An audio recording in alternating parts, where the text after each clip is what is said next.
ஒவ்வொரு நாளும் புத்தம் புதிய தலைப்புடன் தகவல்களை தந்து கொண்டிருக்கும் தருமபுரி பண்பலை 102.5 கேட்டு ரசிக்கவிருக்கிறோம் வானலையில் வசந்தம். இன்றைய நிகழ்ச்சியில் சமூக ஆரோக்கியத்திற்கான அரிச்சுவடி நேரலையில் பங்கேற்கிறார் தருமபுரி மாவட்ட சுகாதார பணிகள் இணை இயக்குனர் டாக்டர் பி சாந்தி அவர்கள்.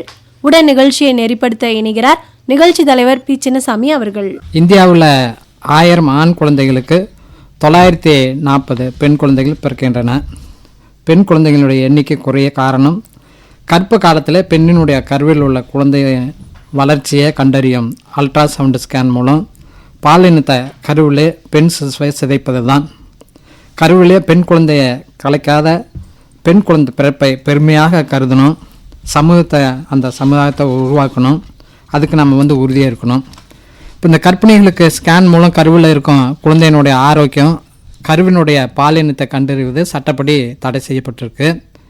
கருவினுடைய தன்மையை கண்டறியும் தொழில்நுட்ப முறைகள் குறித்து அந்த சட்டம் 1994 மத்திய அரசால் இயற்றப்பட்டு 1/1/96 முதல் மாநில அரசால் இதை நடைமுறைப்படுத்தப்பட்டுள்ளது. இப்போ இந்த சட்டத்தினுடைய அந்த தேவை, அந்த சட்டத்தினுடைய முக்கிய அம்சம், அப்புறம் பார்த்திங்கன்னா தடையை மீறுவோர் மீது அந்த மையத்தின் மீது என்ன மாதிரியான நடவடிக்கைலாம் எடுப்பாங்க. இப்போ இந்த மரபணு ஆலோசனை மையம், ஆய்வகங்கள், அப்புறம் இந்த கிளினிக்குகள்லாம் இருக்குது இல்லையா, அவங்க நமக்கு தெரியாமே போய் அந்த டெஸ்டெல்லாம் எடுத்து இது ஆண் குழந்தையா பெண் குழந்தையா அப்படிங்கிறத சொல்கிறாங்க. அவங்களுக்கு என்ன மாதிரியான கட்டுப்பாடுகள்லாம் இருக்குது, அந்த கட்டுப்பாடை மீறும்போது என்ன மாதிரியான தண்டனைகள்லாம் அவங்களுக்கு கிடைக்கும். இதில் மாநில அரசினுடைய மேற்பார்வை வாரியம், மத்திய அரசினுடைய மேற்பார்வை வாரியம் அதெல்லாம் இருக்குது. அதனுடைய பணிகள், அப்புறம் இந்த ஆலோசனை குழுக்கள், அது அவங்களுடைய அதிகாரம். அதுக்கப்புறம் பார்த்திங்கன்னா இப்போ நமக்கு ஆண் குழந்தை வேணும் அப்படிங்கிறதுக்காக 4 5 வரைக்குமே பெற்றுக்கிறாங்க. அதனால் அந்த தாயினுடைய உடலும் பெரிதும் பாதிக்கப்படுது. அப்புறம் அந்த ஆண்கள் கருத்தடை அவங்க பண்ணிக்கலாம், பெண்கள் மட்டும் பண்ணணும்னு இல்லை, அவங்களும் கருத்தடை இந்த குடும்ப கட்டுப்பாடு இதெல்லாம் பண்ணிக்கலாம். அப்புறம் பார்த்திங்கன்னா நம்ம தருமபுரி மாவட்டத்தில் ஒரு 10-12 படித்தாவே போதும், அந்த பெண்ணுக்கு திருமணம், அதாவது டீனேஜ்னு சொல்லுவாங்க இல்லையா, அந்த டீனேஜ்லேயே இதை திருமணத்தை செஞ்சு வச்சாராங்க. அதனால் என்ன மாதிரியான பாதிப்புகள்லாம் வருது, அந்த பெண் குழந்தை பின்னாடி என்ன சந்திப்பெல்லாம் நிகழ்வுகள்லாம் சந்திக்குது அப்படிங்கிற விவரத்தையும், அப்புறம் பெண்ணாக மதிக்கணும், அதை முதல்ல நாம் கற்றுக்கணும். இதை பற்றியெல்லாம் விளக்குவதற்காக நம்ம தருமபுரி மாவட்ட சுகாதார பணிகள் இணை இயக்குனர் டாக்டர் சாந்தி மேடம் நம்ம கூட இருக்காங்க. வணக்கம் மேடம். வணக்கம் சார். மேடம், இப்போ நம்ம இந்திய அளவில் பார்த்திங்கன்னா 1000 ஆண் குழந்தைகளுக்கு 940 பெண் குழந்தை தான் பிறகு அப்படின்லாம் சொல்கிறாங்க. இந்த ரேஷியோ நம்ம தருமபுரி மாவட்டத்தில், இந்திய அளவில், தமிழ்நாட்டு அளவில் எப்படி இருக்குது, இப்படியே போனச்சுன்னா என்ன மாதிரியான பாதிப்புகள்லாம் ஏற்படும்?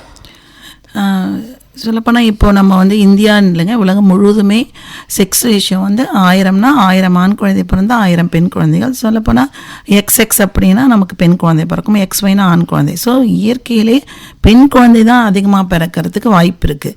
ஆனால் இந்த ஒரு அட்வான்ஸ்டு டெக்னாலஜி நமக்கு அல்ட்ராசோனோகிராம் அப்படிங்கிற அந்த கருவி இன்ட்ரடியூஸ் ஆன அப்புறம் அதை தவறுதெல்லாம் அவங்க செக்ஸ் டிட்டர்மினேஷனுக்கு யூஸ் பண்ணும்போது நிறைய இடத்துல உலகம் முழுவதும், முக்கியமாக இந்தியாவிலுமே இந்த செக்ஸ் ரேஷியோ குறைய ஆரம்பிச்சிச்சு. பெண் குழந்தைகள் வேண்டாம் என்ற எண்ணம் வந்ததால் என்ன பண்ணாங்கன்னா பெண் குழந்தைகளை கருவிலே அழிக்கிறதுக்கு முற்பட்டாங்க. இதனால் செக்ஸ் ரேஷியோ டிராஸ்டிக்காக குறைய ஆரம்பிச்சதால தான் இந்த PCPNDT அப்படிங்கிற சட்டமே அமலாக்கப்பட்டது. முக்கியமாக PNDT அப்படி இருந்தது, PCPNDT அப்படின்னு வந்தது. ஏன்னா கருவுறத்துக்கு முன்னாடியே செக்ஸ் செலெக்ஷன் பண்ணிடுறாங்கிறதால preconception prenatal diagnostic technique act 1994 கொண்டு வந்தாங்க. 2003 தான் இதை கொஞ்சம் நல்லபடியாக அமல்படுத்தப்பட்டது. இதில் உங்களுக்கு PCPNDT ஆக்ட் அப்படிங்கும் போது பார்த்திங்கன்னா மெயினாக என்ன பண்ணுறோம்னா இந்த ஸ்கேன் சென்டர்ஸு, ஹாஸ்பிட்டல்ஸு, இவங்க ரெஜிஸ்ட்ரேஷன், ஸ்கேன் பையிங்கு, ஸ்கேன் செல்லிங் எல்லாத்தையும் நாம் ஒரு பிரிவுகளை கொண்டு வந்துடுறோம். அப்போ சட்டத்துக்குள் வரும்போது அது ரெகுலரைஸ் ஆகாத, மிஸ்யூஸ் ஆகாமல் இருக்கும். அதனால் இப்போ யாராவது ஒருத்தர் ஒரு ஸ்கேன் சென்டர் ஆரம்பிக்கணும், ஒரு ஹாஸ்பிட்டலில் ஸ்கேன் வாங்கணும்னா கண்டிப்பாக இந்த PCPNDT லைசன்ஸ் வாங்கியிருக்கணும். ஒரு ஃபார்ம் 18 இருக்குது. அதுக்கப்புறம் பார்த்திங்கன்னா அவங்க அந்த எந்த ரூல்ஸையும் வயலேட் பண்ணாமல் இருக்கணுங்கிறதுக்காக நாம் ஒரு டிஸ்பிளே போர்டெலாம் வைக்க சொல்கிறோம். அது மட்டும் இல்லாமல் இந்த மாதிரி ஒரு ஸ்கேன் சென்டரோ ஹாஸ்பிட்டலோ அவங்க வயலேட் பண்ணி ஒரு குழந்தைங்க இது கருவில் இருக்க குழந்தைய ஆனால் பொண்ணான்னு சொல்கிறாங்க அப்படின்னா அவங்களுக்கு என்ன அபராதம் விதிக்கிறோம் அப்படிங்கிறதையும் நம்ம டிஸ்ப்ளே பண்ண சொல்கிறோம். அதில் பார்த்தீங்கன்னா இப்போ ஒரு ஸ்கேன் சென்டரோ ஒரு டாக்டரோ கருவில் இருக்க குழந்தைய வந்து ஆனா பெண்ணான்னு சொல்கிறாங்கன்னா அவங்களுக்கு ஃபர்ஸ்ட் டைம் வந்து 3 years இம்ப்ரிசன்மெண்ட்டு 10,000 நம்ம அபராதம் விதிக்கிறோம். மீண்டும் அந்த தவறை செய்கிறாங்க அப்படின்னா 50,000 5 years இம்ப்ரிசன்மெண்ட்டும் விதிக்கிறோம். அது மட்டும் இல்லை, ஸ்கேன் பார்க்கக்கூடிய அந்த டாக்டர் மட்டுமல்ல, அந்த ப்ரெக்னென்ட் மதரும் அந்த ப்ரெக்னென்ட் அம்மா கூட வந்திருக்க உறவினர்களோ எங்களுக்கு என்ன குழந்தைன்னு சொல்லுங்கம்மான்னு சொன்னால் அவங்களும் தண்டனைக்கு உரியவர்கள் தான். அவங்களுக்கும் இது வந்து 3 வருஷம் இம்ப்ரிசன்மெண்ட்டும் 10,000 அபராதம் முதல் டைமும், மீண்டும் அந்த குற்றத்தை அவங்க செஞ்சாங்கன்னா அவங்களுக்கும் 5 வருஷம் சிறை தண்டனை அல்லது 50,000 அபராதமும் உண்டு. இந்த டிஸ்பிளேலாம் நம்ம வெரிஃபை பண்ணுறோம். அது மட்டும் இல்லாமல் இப்போ தமிழ்நாட்டில் பார்த்தீங்கன்னா இந்த மாதிரி பெண் குழந்தைங்களே நிறைய வெறுக்கும். நீங்கள் சொன்ன மாதிரி பெண் குழந்தைங்களை வெறுக்கிற மனப்பான்மை அதிகமாக வேணாம், ஏன்னா செலவுகள், சட்ட பிரச்சனைகள், ஆண் குழந்தையாக பார்த்துக்கணும். ஒவ்வொரு பகுதியில் மாவட்டத்தில் ஒவ்வொரு விதமான எதிர்பார்ப்புகள் இருக்குது. ஆண் குழந்தை தான் பரவாயில்லன்னு நினைக்கிறதும் பெண் குழந்தை ஒரு பாரமாக நினைக்கிற மனப்பான்மை நிறைய இருக்குது. அப்படி பார்க்கும்போது இந்த அல்ட்ராசவுண்ட் அப்படிங்கிற அந்த கருவிகளை வச்சு தவறுதலாக ஒரு என்ன பாலினமும் சொல்கிறதால செக்ஸ் ரேஷியோ நிறைய குறைஞ்சிருச்சுங்க. இப்போ இதனால நம்ம என்ன பண்ணோம்னா, சென்னை ஸ்டேட்டில் பார்த்தீங்கன்னா நமக்கு appropriate authority of the state அப்படின்னு இருக்காங்க. அவங்க தான் வந்து எல்லா டிஸ்ட்ரிக்ட்லையும் நம்மளை கண்ட்ரோல் பண்ணுறாங்க. அதே மாதிரி ஒவ்வொரு டிஸ்ட்ரிக்ட்டுக்கும் டிஸ்ட்ரிக்ட் அப்ராப்ரியேட் அத்தாரிட்டி இருக்காங்க. இந்த மாதிரி ஸ்கேன் சென்டர்ஸு, ஹாஸ்பிட்டல்ஸு எல்லாத்தையும் அவங்க ரெகுலரைஸ் பண்ணி அவங்க சட்டவிரோதம் இல்லாத செயல்கள் எதுவும் செய்கிறாங்களா இல்லையா, சட்டப்படி பணிபுரிகிறாங்களா, ஏதானும் கருவில் இருக்க குழந்தைய பற்றி பானா பெண்ணான்னு சொல்கிறாங்களான்றதை நாம் அடிக்கடி ஸ்க்ரூட்டனைஸ் பண்ணி சூப்பர்வைஸ் பண்ணி அந்த கண்ட்ரோலில் வச்சுருக்கோங்க. சரிங்க மேடம். இப்போ நம்ம தருமபுரி மாவட்டத்தில் இப்போ ஆண் குழந்தை எவ்வளோ இருக்குது, பெண் குழந்தை எவ்வளோ இருக்குது? இப்போ நம்ம தருமபுரி பார்த்திங்கன்னா ஏப்ரல் மே ஜூன் பார்த்திங்கன்னா நமக்கு வந்து மிகவும் குறைவாக இருக்குங்க. தருமபுரி அர்பனில் மட்டும்தாங்க நமக்கு வந்து ஓரளவுக்கு 1000 900 அந்த மாதிரி வருதுங்க. ஆனால் முக்கால்வாசி பார்த்திங்கன்னா எல்லாமே 900க்கும் குறைவாக தான் இருக்குங்க. அப்போ பார்த்தீங்கன்னா ஒவ்வொரு 1000 ஆண் குழந்தைகள் பிறக்கும் போதும் பெண் குழந்தைகள் 900 குழந்தைகள் கூட இல்லை. சில பிளாக் முக்கியமாக குறிப்பாக பார்த்தீங்கன்னா நல்லம்பள்ளி, ஏரியூர், இந்த பெண்ணாகரம், அந்த மாதிரி பாப்பிரெட்டிப்பட்டி, இந்த மாதிரி இடங்களில் பிளாக்லலாம் பார்த்தீங்கன்னா 800 750 கூட இருக்குங்க. குறிப்பாக பார்த்தீங்கன்னா நம்ம அப் டு ஜூன் நம்ம எடுத்துருக்கோங்க. அதில் வந்து நல்லம்பள்ளியில் 725 தான் இருக்குங்க. இப்போ நான் உதாரணத்துக்கு ஒரு 1000 ஆண் குழந்தை இருக்கிறதுல வெறும் 725 பெண் குழந்தைங்களாம் பிறந்தா அப்போ நாளைக்கு வந்து நாம் எப்படி வந்து நம்ம அந்த குழந்தைங்களோட எதிர்காலம் என்ன, ஒவ்வொரு ஆணுக்கும் பெண்ணு கிடைக்கிறதுக்கு கூட வாய்ப்பு ரொம்ப குறைவாக இருக்குங்க.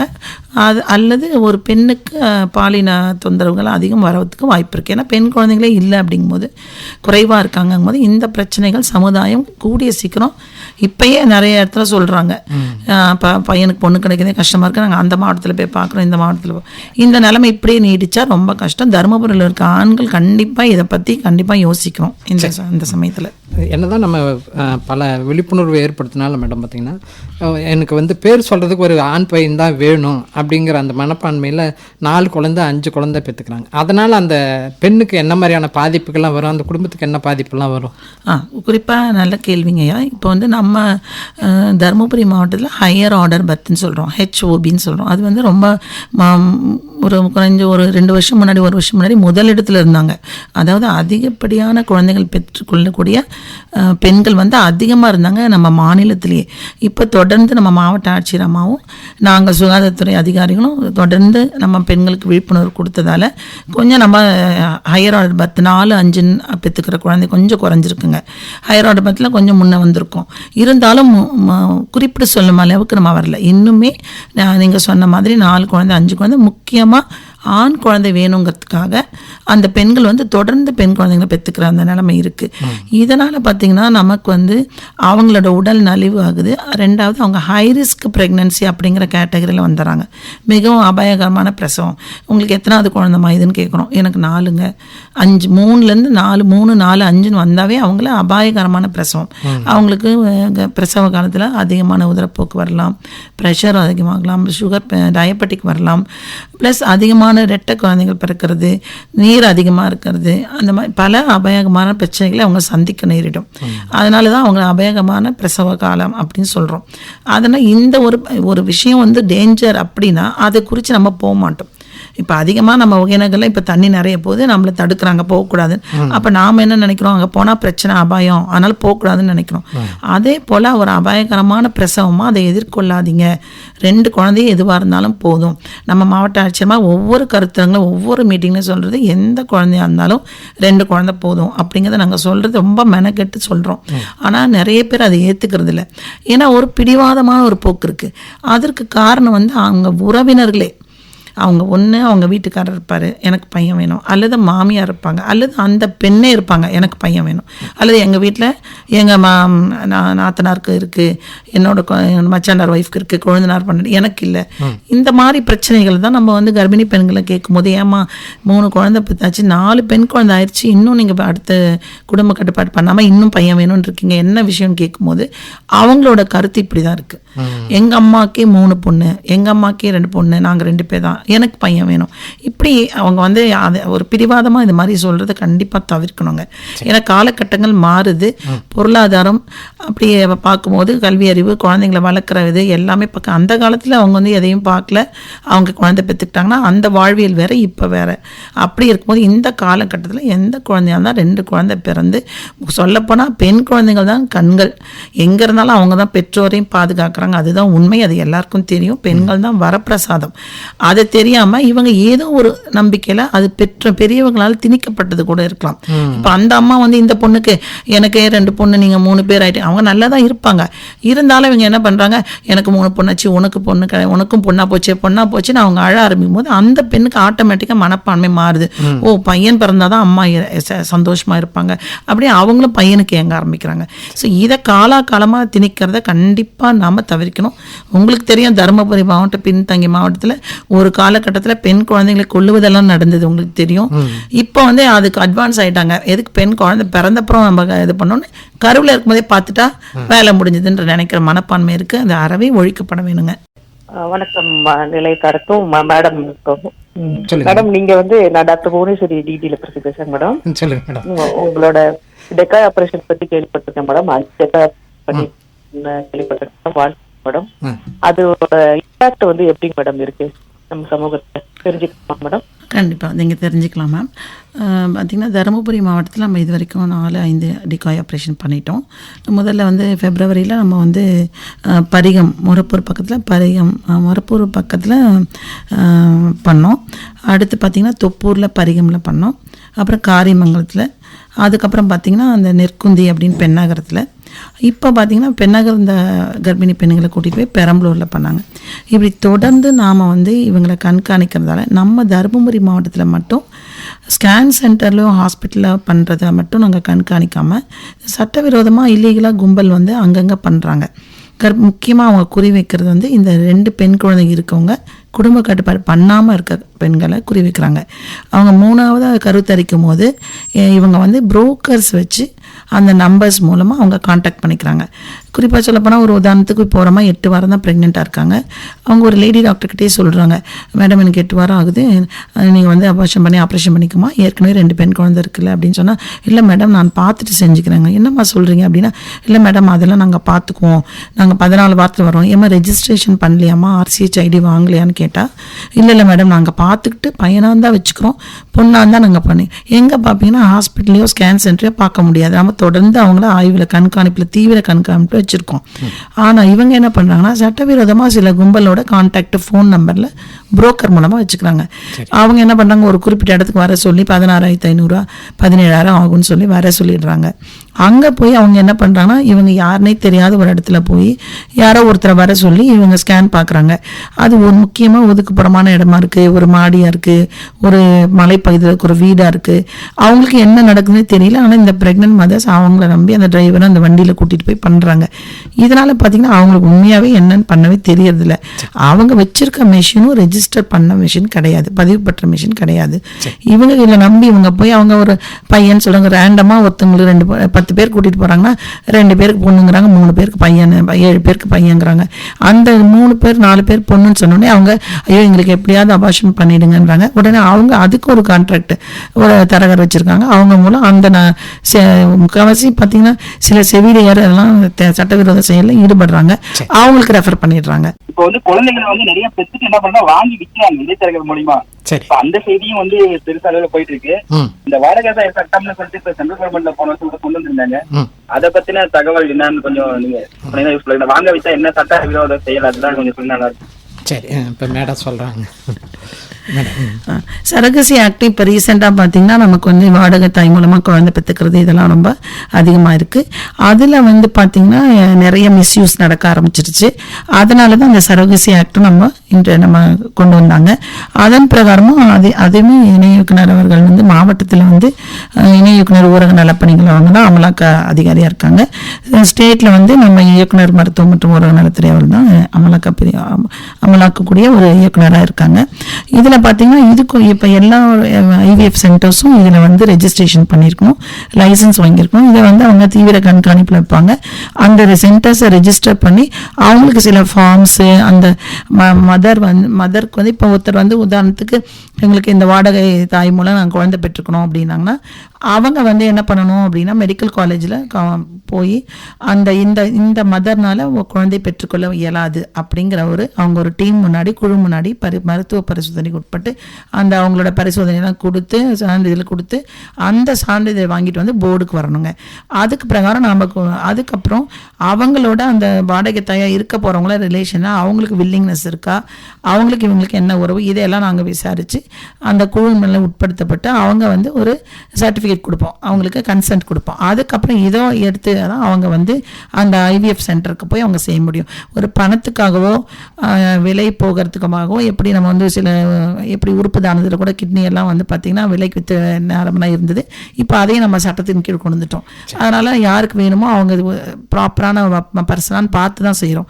அதே மாதிரி இப்போ வாடகை தாயும் நாம் வந்து இந்த சட்டத்திட்டத்தில் கொண்டு வரதால இந்த மிஸ்யூஸ் ஆகாமல் விலை போகிறது குறையும், விலை பேசப்படுறதும் குறையும். ஒரு 40 வருஷத்துக்கு முன்னாடி வந்து பெண்கள் வந்து அதிகமா இருக்குதுன்னு சொல்லி வயதான பெருமனுஷர்கள்லாம் இளம் பெண்ணை கட்டினாங்க. இன்னைக்கு காலகட்டத்துல வந்து சின்ன பையனுக்கு வந்து வயதான பெண்ணை கட்டுற சூழ்நிலை வந்துருச்சு. இது மறுபடியும் மாறதுக்கு வாய்ப்பு இருக்குதா அப்படின்னு அம்மா கிட்ட கேட்டு சொல்லுங்க. காரணம் பார்த்தீங்கன்னா நீங்கள் வந்து இப்போ பெண்களே கிடைக்கலையே, அதனால வந்து உங்களுக்கு வயதான பெண்ணாக இருந்தாலும் பரவாயில்லன்னு கல்யாணம் பண்ணுற நிலைமை வந்துருச்சுன்றது தான் உண்மை. தருமபுரி மாவட்டத்தில் நான் இப்போ தான் சொன்னேன் 1000 ஆண் குழந்தைங்களுக்கு 700-800 பெண்கள் தான் இருக்காங்க. அப்போ யோசித்து பாருங்கள், இன்னும் நீங்கள் இப்போ இருக்க நிலைமை யோசிக்கிறீங்க, இன்னும் 10 வருஷம் 20 வருஷம் கழிச்சு இப்போ பிறந்த ஆண்களுக்கு எங்கே போய் பெண்ணை தேடுறது? ஏன்னா பெண்களே இருக்காது. அப்போ பார்த்தீங்கன்னா 2-3 பையனுக்கு ஒரு பெண்ணு கட்டுற மாதிரி எல்லாம் பிரச்சனையெல்லாம் வரும். அப்போ அவருக்கு பெண்ணே கிடைக்கலாம், பாலியல் வன்முறைக்கு அந்த பெண் உட்படுத்தப்படுவா இல்லையா? அதனால் வயதாகிய பெண்கள் கல்யாணம் பண்ணுறதோ அதை நீங்கள் ஐயா சொல்கிறீங்க வயசான பெண்களை கட்டுறாங்க. ஆனால் உண்மை நிலவரம் வந்து நம்ம டிஸ்ட்ரிக்டில் குறைஞ்ச வயசுலேயே கல்யாணம் பண்ணுறாங்க. அதுதான் உண்மை. டீனேஜ் ப்ரெக்னன்சி தான் அதிகமாக இருக்குங்க. 17, 15, 18, 10வது படித்து 12வது வந்துடுறாங்க. நம்ம மாநில அரசு நிறைய நிதிகள் தரதால் அவங்க வந்து கண்டிப்பாக பள்ளி கல்வியை தொடர்ந்து முடிச்சிடுறாங்க. நிறைய திட்டங்கள் மாவட்ட ஆட்சியரமாகவும் நமக்கு வந்து அதை எல்லா மீட்டிங்லேயும் சொல்கிறாங்க. புதுமை பெண் திட்டம், கல்வி உதவி திட்டம் எல்லாத்தையும் அவங்க செய்கிறதால தொடர்ந்து எல்லா பள்ளி கல்வி ஹெச்எம்லாம் இன்சிஸ்ட் பண்ணுறாங்க. இந்த மாதிரி வந்து நீங்கள் வந்து யாரையும் ட்ராப் அவுட் இருக்கக்கூடாது பார்த்துக்குங்க அப்படின்னு சொல்லி. ஸோ அதனால் 12வது வரை படிச்சிடுறாங்க. அதுக்கப்புறம் காலேஜ் படிக்கிறத ஒரு பெரிய ட்ராப் அவுட் இருக்குது. அப்போ எல்லாரும் கல்யாணம் பண்ணிடுறாங்க. ஸோ இங்கே வந்து டீனேஜ் ப்ரெக்னன்சி தான் அதிகமாக இருக்குன்ற உண்மைங்கயா நம்ம பார்த்துக்கலாம். அதுவும் கண்டிப்பாக தவிர்க்கப்பட வேணும். வயதான அப்புறம் பண்ணுறதுங்கிறது என்னை பொறுத்த வரைக்கும் கொஞ்சம் கம்மியாக தான் இருக்குங்க. பெண் குழந்தைங்க மட்டும் அவங்க அப்பா அம்மாவை பாக்குறாங்க, ஆனா மாமியார் மாமனார பாக்குறது இல்ல. நேத்து ஒரு செல்லுல போட்டு பார்த்த அந்த திருவண்ணாமலை கோயிலை பத்தி, அதுல வந்து நிறைய பேர் வந்து என் மருமக பாக்கல, கடைசி காலத்துல மகனோட அவங்க சரி நல்லா இருக்கட்டும் அப்படின்றதுக்காக நான் வந்துட்டேன். கோயில்ல எனக்கு சாப்பாடு மட்டும் கிடைச்சிருது, ஒன்னும் பிரச்சனை இல்லை. அவங்க கேட்கும் போது சாப்பாட்டுக்கு எப்படின்னு கேட்டா எனக்கு அது பஞ்சமே இல்லை அண்ணாமலையார் தர்மத்துல அப்படின்றாங்க. ஆனா மனசுக்கு நிம்மதி இல்லாதனால மருமக கிட்ட யாருமே வந்து சாப்பாடு வாங்கி சாப்பிடாம வயதான காலத்துல அவங்க அவ்வளவு கஷ்டப்பட்டு சேமிச்சு வச்சிருந்தாலும் விட்டுட்டு வந்துடுறாங்க. மேடம் அதுக்கு என்ன செய்யறது? அதாவதுமா நீங்கள் சொன்னது உண்மையான விஷயம்மா. சொல்லப்போனால் இப்போது இந்த காலகட்டத்தில் பெண்கள் அப்போ இருந்த ஜென்ரேஷன் எப்படின்னா எதுவாக இருந்தாலும் தான் கல்யாணம் ஆனவுடனே அந்த குடும்பத்தை தன் குடும்பமாக ஏற்றுட்டு அவங்க அவங்க பேரண்ட்ஸ் இவங்க பேரண்ட்ஸ் பெற்றோர் போல் நடத்துவாங்க, மரியாதையாகவும் அவங்களுக்கு பணிவோடு இருப்பாங்க. இப்போ அந்த நிலைமைக்கு சுத்தமாக மாறிடுச்சு. இன்னும் சொல்லப்போனால் பெண்ணை பார்க்கும்போதே ராகு கேது இல்லைல்ல உங்கள் வீட்டில், அதான் அப்பா அம்மா இல்லை அப்படிங்கிற அளவுக்கு பெண்கள் கேட்குறாங்க. அப்பா இருக்கக்கூடாது, கூட பிறந்தவங்க இருக்கக்கூடாது, அம்மா இருக்கக்கூடாது, எங்களுக்கு பிரச்சனை இருக்கும், அல்லது அப்படி எல்லாமே இருந்தாலும் கல்யாணம் தனியாக போயிடணுங்கிற நிலைமை இருக்குது. இது நீங்கள் வளரிளம் பெண்கள், இளம் பெண்களை, நீங்கள் கல்யாணத்துக்கு வயதுக்கு இருக்க பெண்கள் கண்டிப்பாக இதை பற்றி யோசிக்கணும். அவங்களும் நம்மளோட பெற்றோர்கள் தான் என்று இப்படி விடக்கூடாது. நாளைக்கு அவங்களுக்கு ஒரு ஆண் குழந்தை இருந்தால் அவங்களையும் அவங்க பையனும் இவங்களை விட்டுட்டு போயிட்டா அந்த மருமகளும் பார்க்கலன்னா எப்படி இருக்குன்றதை யோசித்து அவங்க இதே நேரமாக நமக்கு நாம என்ன செஞ்சோமோ அதான் நமக்கு வருவன்ட்டு அவங்க வயதான பெற்றோர்களை கணவரோட தந்தை தாயாக இருந்தாலும் அவங்கள பார்த்துக்கணும். அதுதான் நம்மளுடைய பண்பாடு, நம்மளுடைய கலாச்சாரம். அதை நம்ம மறந்துடக்கூடாது. இந்த காலத்து பெண்களை இதை கண்டிப்பாக கடைப்பிடிக்கணும். இது என்னோட கருத்து. மேடம், இப்போ பார்த்தீங்கன்னா நம்ம 2 போதும், நானும் பெண்ணும் 2 போதும் அப்படின்னு சொல்கிறோம். ஆனால் இப்போ அந்த ஆண்கள் பெண்கள் மாதிரியே கருத்தடை பண்ணிக்கலாம். ஆண்கள் முன் வரதில்லை. அவங்களுக்கு எப்படி மேடம் அந்த விழிப்புணர்வுலாம் ஏற்படுத்துறது? அதாவது இப்போ முக்கால்வாசி பார்த்திங்கன்னா பெண்கள் தான் கருத்தடை பண்ணிக்கிறாங்க பெர்மனெண்ட் ஸ்டெரிலைசேஷனை அதிகமான அளவில். ஆண்கள் பண்ணுறது அது முக்கியமாக நம்ம மாவட்டத்தில் ரொம்ப குறைவாக இருக்குங்க. ஆண்கள் பார்த்திங்கன்னா இப்போ நம்ம இந்த ரேடியோ இன்டர்வியூ பண்ண நேரத்துக்குள்ளே ஒரு 2 பேருக்கு பண்ணியிருக்கலாம். அந்தளவுக்கு ஓபி ப்ரொசீஜர் தான். காலையில் வந்தால் எதுவும் ஆப்ரேஷனோ சர்ஜரி தையல் போடுறது எதுவுமே இல்லை. நான் ஸ்கேல்பல் வேசக்டமின்னு சொல்கிறோம். காலையில் வந்தாங்கன்னா உடனே ஆஃப்டர்நூனே வீட்டுக்கு போயிடலாங்க. அது இல்லாமல் நம்ம மாவட்ட ஆட்சியர் 1000 ரூபா அதிகமாகவும் இது தனியாக அவங்க தனிப்பட்ட முறையில் தராங்க. இணை இயக்குனராக நாங்கள் தனிப்பட்ட முறையில் 1000 ரூபா தரோம். மொத்தம் அது இல்லாமல் தமிழ்நாடு அரசு கொடுக்கக்கூடிய நிதி சேர்த்து ஒரு குறைஞ்சது 5000க்கு மேலே கிடைக்குதுங்க ஒரு ஆண்கள் வேசக்டமி பண்ணிட்டா. அதுக்கு முன் வரணும். மெயினாக எங்கள் ஒய்ஃப் ரொம்ப வீக்காக இருக்காங்க, ஃபேமிலி பிளானிங் வேணாம் அப்படின்னு சொல்கிறவங்க, அல்லது இருதய நோய் இருக்குங்க அவங்களுக்கு பண்ண மாட்டேங்கிறாங்கன்னு சொல்கிறது, பல இந்த மாதிரி சில விஷயங்களால் பெண்கள் அந்த குடும்ப கட்டுப்பாடு பண்ணிக்கல ஸ்டெரிலைசேஷன் பண்ணாதவங்களுக்கு கண்டிப்பாக அவங்களோட கணவன்மார்கள் முன் வரணும். இது நம்ம முன்மாநிலமாக இருக்கணும்னு வேண்டிக்கிறேங்க. ஆண்கள் குடும்ப கட்டுப்பாடு பண்ணிக்கலாம். அதாவது அவர் என்ன கேட்குறாங்க அப்படின்னா, ஃபேமிலி பிளானிங் பண்ணிட்டா அவங்களால தாம்பத்திய உறவில் ஈடுபட முடியுமா, அதில் ஏதாவது குறைவு இருக்குமான்ற ஒரு சந்தேகத்தை அவர் கேட்குறாரு இந்த நேர். நான் நினைக்கிறேன் அப்படி எதுவும் கிடையாது. அதுக்கும் இதுக்கும் எந்த சம்மந்தமும் கிடையாதுங்க. அவங்களுக்கு அந்த உயிரணுக்கள் கருவு உண்டாக்கக்கூடிய தன்மை இருக்காது, அடைப்பு மாதிரி பண்ணிடுவாங்க ஆர்டிஃபிஷியலாக. அதனால் மற்றபடி வேறு எந்த ஒரு பிரச்சனையும் தாம்பத்திய உறவில் எதுவுமே இருக்காது. இயற்கை அவங்க எப்பயும் போல் இருக்கலாம். அது இல்லாமல் அவங்க அந்த பெண்களுக்கு அவங்களும் ஆப்ரேஷன் பண்ணாமல் அவங்களும் நல்லா இருப்பாங்க, இவங்களுக்கும் குழந்தைகள் அடுத்து இருக்காது. ஸோ இது குறித்து விளக்கம் எதாவது குடும்ப நலம் அல்லது இணை இயக்குனர் அலுவலகத்துக்கு அவங்க கேட்கலாம். அவங்களுக்கு தேவையான உதவிகள் நாங்கள் செய்வோம். சார், இந்த சட்ட விரோத பாலின கண்டுபிடிப்பு தெரிய வரும்போது யாருக்கு தெரியப்படுத்துவது, அது யாருக்கு தெரியப்படுத்தினாங்கன்ற ரகசியம் காக்கப்படுமா? மேடம் கிட்ட கொஞ்சம் கேட்க. கண்டிப்பாக. இப்போ தருமபுரி மாவட்டத்தை பொறுத்த வரைக்கும் இந்த அளவுக்கு நாங்கள் டீகாய் ஆப்ரேஷன் செய்வதற்கு சக்ஸஸ்ஃபுல்லாக இருந்த காரணமே ரகசியமான பல தகவல் எங்கள்கிட்ட வந்ததால் தான். அந்த தகவல் நீங்கள் இணை இயக்குனர் சுகாதார பணிகள் தருமபுரி மாவட்டம் அப்படிங்கிற நம்பர் நீங்கள் குறிச்சிக்கலாமா மேடம்? 7358151887 இந்த நம்பருக்கு நீங்கள் தெரிவிக்கலாம். அந்த நீங்கள் ரகசியம் கண்டிப்பாக பாதுகாக்கப்படும். இது எதுவுமே டிஸ்க்ளோஸ் ஆகாது. யார் சொன்னாங்க, எந்த நம்பர்லேருந்து ஃபோன் வந்தது, எந்த மெசேஜ் எதுவுமே வெளியே வராது. இதில் நீங்கள் கண்டிப்பாக நம்பலாம். அது கூட நீங்களும் உங்கள் பேரும் உங்கள் ஃபோன் நம்பரோ சொல்லணும்னு கூட அவசியம் இல்லை. பேரை வெளியிடாமல் இந்த மாதிரி எங்கள் வீட்டு பக்கத்தில் இப்படி நடக்குது அப்படின்னு சொன்னால் அந்த தகவல் கண்டிப்பாக எங்களுக்கு உபயோகமாக இருக்கும். ஏன்னா தருமபுரி மாவட்டத்தோட பெண் பாலின விகிதத்தை கண்டிப்பாக நம்ம உயர்த்தணும். அதுக்காக நாங்கள் நேற்று கூட மாவட்ட ஆட்சியர் அவர்களுக்கு ஒரு மீட்டிங் போட்டு அங்கன்வாடி ஒர்க்கரு, கிராம சுகாதார செவிலியரு, கடைசி உதவி குழு, இவங்க எல்லாரோட ரெப்ரசன்டேட்டிவ்ஸ், முக்கியமாக ஹெச்ஓடிஸை வர சொல்லி எல்லாருக்கும் விழிப்புணர்வு ஏற்படுத்தியிருக்காங்க. அது மட்டும் இல்லாமல் இப்போ ரீசெண்டாக நடந்த டீகாய் ஆப்ரேஷன் இந்த மூலமாக கைது செய்யப்பட்ட ஒரு அங்கன்வாடி சமையலர் அந்தம்மா நெற்குன்றம்ன்ற இடத்துல அவங்க கைது பட்டாங்க. அதே போல் ஒரு கிராம சுகாதார செவிலியர், செக்டர் ஹெல்த் நர்ஸ்னு சொல்லுவோம், அவங்களுமே சஸ்பெண்ட் பண்ணியிருக்காங்க. உடனடியாக அவங்க சஸ்பெண்ட் பண்ணிட்டாங்க. ஏன்னா ஒரு அரசு பணியில் இருந்துட்டு, அரசு சார்பான ஒரு பணியில் இருந்துகிட்டே சட்டவிரோத செயலுக்கு உடன் போகக்கூடாது. சட்டவிரோத செயல்கள் தம் அருகில் நடக்குதுன்னா அதை உடனடியாக இந்த கண்காணிக்க அதிகாரியான எங்களுக்கோ மாவட்ட ஆட்சியர் அவர்களுக்கோ சொல்லணும். அதை விட்டு அவங்களே உடந்தையாக இருக்கிறதால உடனடியாக அவங்கள பணியிடை நீக்கம் செய்து அதிரடியாக அவங்க வந்து ஆக்ஷன் எடுத்திருக்காங்க. இதனால் எல்லாருக்கும் ஒரு பயம் வந்திருக்கு. நாம் இதை வந்து உடனே சொல்லணும், அல்லது அது மட்டும் இல்லாமல் இதுக்கு நம்ம சப்போர்ட் பண்ணக்கூடாது அப்படிங்கிற எண்ணம் வந்திருக்கு. இதுக்கு அம்மா அவர்களுக்கு நன்றி சொல்கிறேன். சட்டவிரோத பாலின கண்டுபிடிப்பு இருக்காங்க இல்லைங்களா, அவங்களுக்கு உண்டான தண்டனை விவரங்கள் என்னங்கய்யா மேடம் கிட்ட கேட்குறீங்க?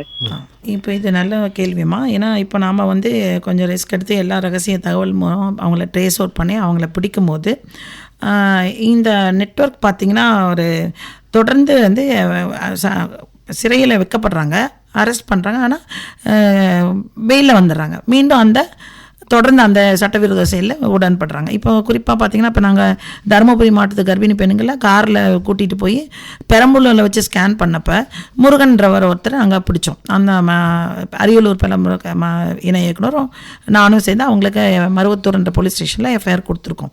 இப்போ பார்த்திங்கன்னா அந்த முருகன்றவர் ஏற்கனவே திருவண்ணாமலையில் அபார்ஷன் பண்ணி ஒரு அம்மா வந்து இறந்துட்டாங்க. அந்த வழக்கில் இருக்க ஒரு குற்றவாளி. அவர் எப்படி வெளியே வந்தார்? இப்போ காரியமங்கலத்தில் ஒரு அம்மாவை நாங்கள் பிடிச்சோம். அந்த அம்மா இன்னும் வெளியில் இருக்காங்க. அந்த அம்மா திருப்பத்தூரில் போய் சட்டவிரோதமாக ஸ்கேனிங் பண்ணியிருக்காங்க. இப்போ அவங்க வெளியில் சுதந்திரமாக சுற்றிட்டு இருக்காங்க. இந்த மாதிரி ஒரு நெட்வொர்க் வந்து கைது செய்யப்படுறது, வெளியில் வந்து அந்த வேலையை பண்ணுறது, அப்படி இருக்கிறதால இந்த சட்டம் வந்து கடுமையாக்கப்பட வேண்டும். அதனால தான் இப்போ நாம் பிடிச்ச அந்த நெற்குன்றம் என்ற இடத்துல பிடிச்ச முருகேசன் அவர் வந்து நம்ம மாவட்ட ஆட்சியர் உத்தரவிப்பில் மாவட்ட காவல் கண்காணிப்பாளரும் நம்ம துறை அமைச்சர், நம்ம இன்சார்ஜ் அமைச்சர் அவர்கள் கண்டிப்பாக அவங்களை குண்டாஸில் போடணும், இந்த அளவுக்கு சட்டவிரோதமான செயலை செய்கிறாங்கன்னு சொன்னதால் 2 பேரை குண்டாஸில் போட்டிருக்காங்க. இது ரொம்பவே பாராட்டப்பட்டது. இதுக்காக நிறைய பேர் வந்து அவங்கள பாராட்டுகளை தெரிவிச்சுட்டே இருக்காங்க. மேடம் அவர்களும் இதை மீடியாலும் சொன்னாங்க. இதே போல் கர்நாடகா மாநிலத்தில் பார்த்திங்கன்னா இந்த மாதிரி இது வந்து சட்டங்கள் கடுமையாக்கப்பட வேண்டும். 5 லட்சமோ 5 வருஷமோ போடணும், நான் பெயிலபிள் அஃபென்ஸாக கொண்டு வரணும் அப்படிங்கிறத கருத்தை வந்து சென்ட்ரல் கவர்மெண்ட் வச்சுருக்காங்க.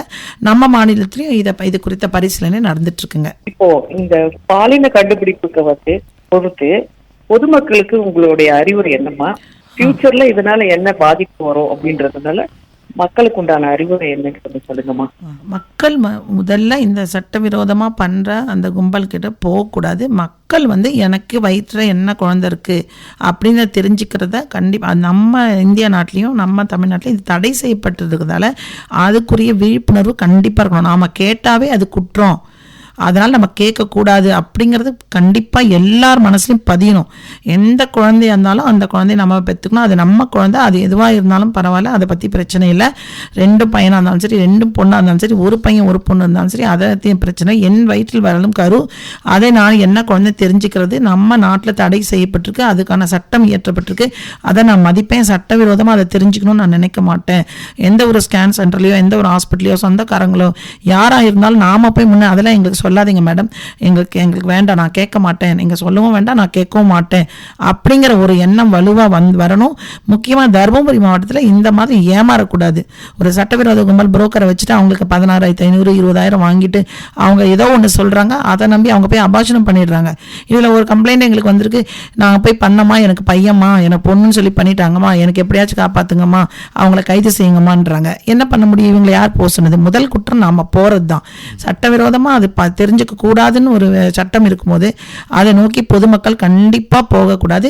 அது நம்ம மாவட்டத்தில் தவறான சொல்லி பையன் சொல்லி பெண் பிறக்கிறதும், பெண்ணுன்னு சொல்லி ஆண் பிறக்கிறதும் இப்படியெல்லாம் நிறைய நடக்குது. அது இல்லாமல் ஆண் குழந்தையை அவங்க பெண்ணுன்னு சொல்லி கலைச்சது, இந்த மாதிரி சம்பவங்கள் என்ன சொல்கிறது கண்டிப்பாக வந்து ஆதாரபூர்வமாக நிரூபிக்கப்பட்டிருக்குது. அதனால் தயவு செய்து மக்களை இவங்களை நம்பி போக வேண்டாம்.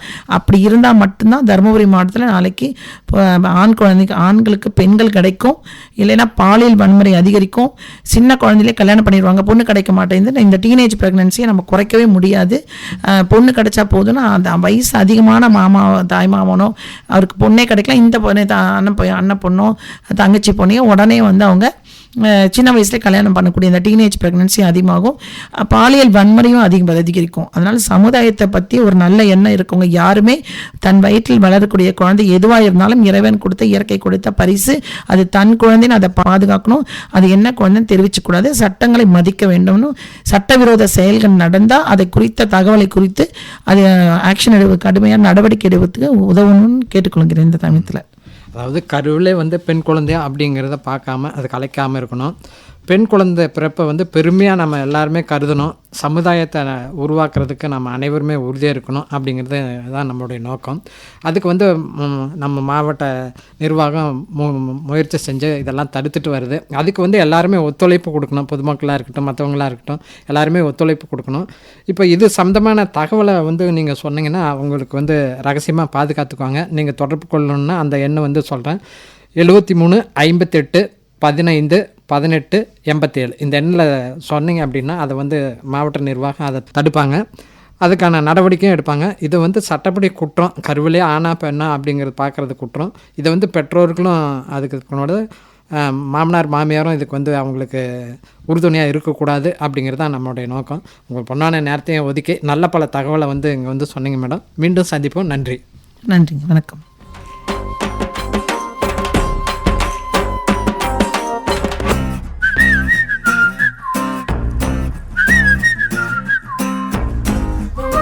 தருமபுரி பண்பலை 102.5 இதுவரை கேட்டு ரசித்தோம். சேலம் மற்றும் திருச்சி மங்களன் மங்கள் மாபெரும் தங்க மாளிகை வழங்கிய வானலையில் வசந்தம். இந்நிகழ்ச்சியை இதுவரை வழங்கியோர் இன்றைய நிகழ்ச்சிகள் அனைத்தையும் வழங்கும் சேலம் மற்றும் திருச்சி மங்களன் மங்கள் மாபெரும் தங்க மாளிகை, மக்கள் மனம் கவர்ந்த கைராசி நிறுவனம். இன்றைய நிகழ்ச்சியில் சமூக ஆரோக்கியத்திற்கான அரிச்சுவடி நேரலையில் பங்கேற்றிருந்தார் தருமபுரி மாவட்ட சுகாதார பணிகள் இணை இயக்குனர் டாக்டர் எம் சாந்தி அவர்கள். உடன் நிகழ்ச்சியை நெறிப்படுத்தினார் நிகழ்ச்சி தலைவர் பி சின்னசாமி அவர்கள்.